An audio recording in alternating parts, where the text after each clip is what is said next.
Hello guys, नमस्कार। आज आपण बनवणार आहोत मसाली खिचडी। त्यासाठी काय काय सामान लागणार ते आपण आधी बघून घेऊया। ही आलं लसूणची पेस्ट, बटाटा, कांदा, कढीपत्ता, टोमॅटो आणि वाटाणा। सर्वात आधी आपण मोहरी टाकून घेऊया। मोहरी तडतडली की त्यात कढीपत्ता टाक।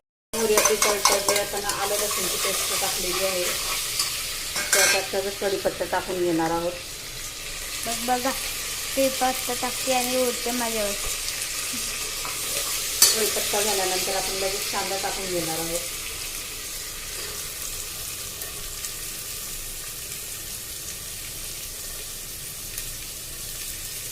आपला कांदा आता छानपैकी झालेला आहे।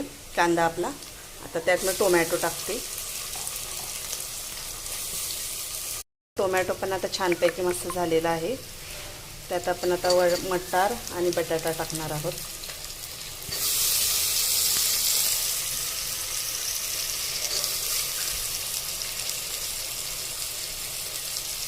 छानपैकी आता मस्त परतून घ्यायचं आहे। तर टोमॅटो पण आपलं छान झालेला आहे, बटाटा पण छान झालेला आहे। त्यात थोडीशी हळद, बघा तिखट आणि थोडासा गरम मसाला। आता हे बघा, आता छान मस्तपैकी परतून झालेली आहे। आता त्यात आपले आपण हे 2 वाटी तांदूळ आणि 1 वाटी डाळ हे स्वच्छ धुवून घेणार आहोत। हे आपण स्वच्छ धुवून घेतलेलं आता हे याच्यामध्ये ऍड करायचं आहे।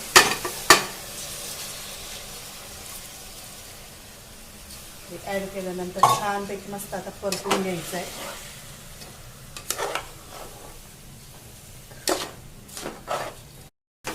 हे मस्त छानपैकी आता झालेलं आहे। आता आपण यातमध्ये पाणी ऍड करूया। आणि बघ पाणी पण 4 ग्लास पाणी, 4 वाटी पाणी टाकून घेऊया। वाटी छान उकळी आलेली आहे। आता त्यात आपण मीठ टाकून घेऊया आणि आता झाकण। आपली हे बघा, आपली खिचडी रेडी आहे। आता आपण